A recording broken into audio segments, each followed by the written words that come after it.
সদ্গ্রন্থ পাঠ শ্রী সত্যেন্দ্রনাথ মজুমদারের বিবেকানন্দ চরিত। আচার্য বিবেকানন্দ, পর্ব 146, ধারাবাহিকভাবে পাঠ করছি।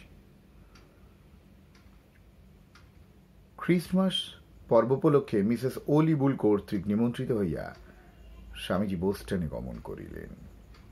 কেমব্রিজের মহিলাগণ কর্তৃক আহুত হইয়া স্বামীজি ভারতীয় নারী জাতির আদর্শ সম্বন্ধে একটি বিবিধ তথ্যপূর্ণ বক্তৃতা প্রদান করেন।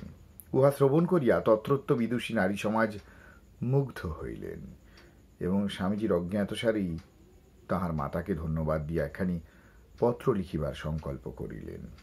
ভার্জিন মেরির ক্রোড়ে বালক যিশুর একখানি মনোরম চিত্র সহ তাহারা লিখিয়াছিলেন।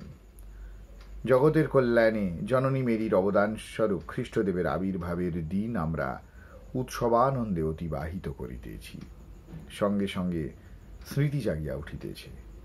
আমাদের মধ্যে আপনার পুত্রকে পাইয়া আজ আপনাকে শ্রদ্ধা অভিবাদন জানাইতেছি। আপনার শ্রীচরণ আশীর্বাদে সেদিন ভারতের মাতৃত্বের আদর্শ সম্বন্ধে বক্তৃতা দিয়া তিনি আমাদের নরনারী ও শিশুদের মহৎ উপকার সাধন করিয়াছেন। তাহার মাতৃপূজা শ্রোতৃবৃন্দের হৃদয়ে শক্তি সমুন্নতির উচ্চাকাঙ্ক্ষা জাগাইয়া দিবে।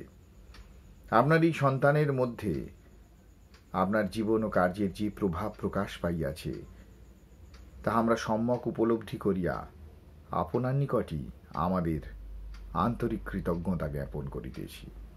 ভ্রাতৃত্ব ঐক্যের যে নিয়ন্তা, সে দেবতার প্রকৃত আশীর্বাদ সমগ্র পৃথিবীতে ছড়াইয়া পড়ুক।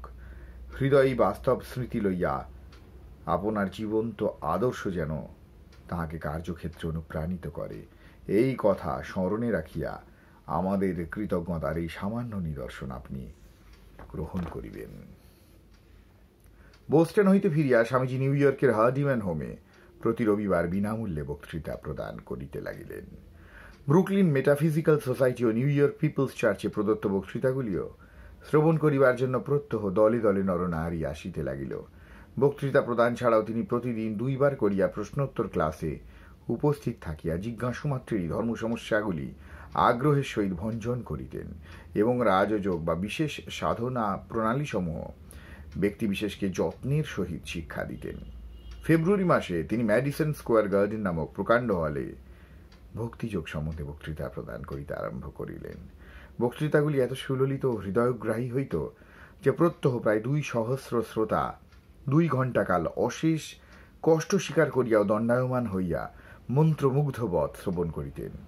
এই মাসেই তিনি হার্টফোর্ড মেটাফিজিক্যাল সোসাইটিতে আহুত হইয়া আত্মা ও ঈশ্বর সম্বন্ধে একটি বক্তৃতা প্রদান করেন। ব্রুকলিন নৈতিক সভাতেও তিনি কয়েকটি উচ্চাঙ্গের দার্শনিক বক্তৃতা প্রদান করেন।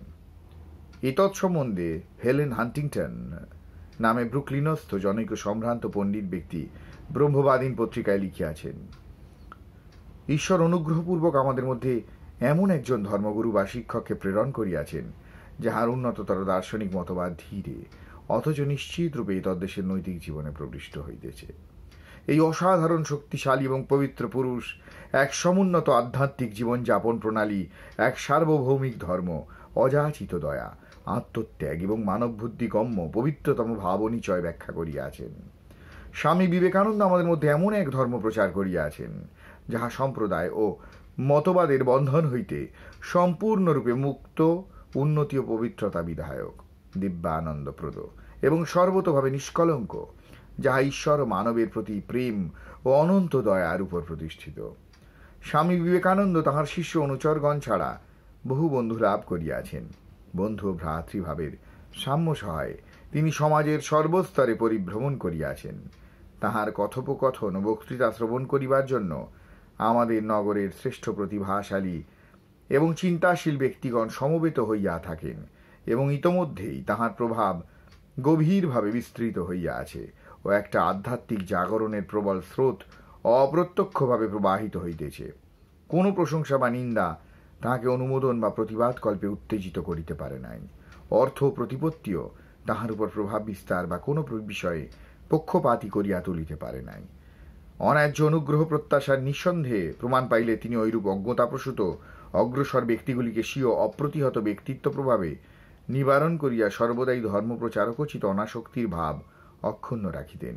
কুকর্মী ও অসৎ চিন্তাকারী ব্যতীত তিনি কাহারও দোষ প্রদর্শন করিতেন না, কিন্তু অপরপক্ষে আবার পবিত্রতা ও উন্নত জীবনযাপন প্রণালী অবলম্বন করিতে উৎসাহ প্রদান করিতেন। মোটের উপর তিনি এমন একজন ব্যক্তি যাহার প্রতি সম্মান প্রদর্শন করিতে পারিলে রাজারাও চরিতার্থ হন।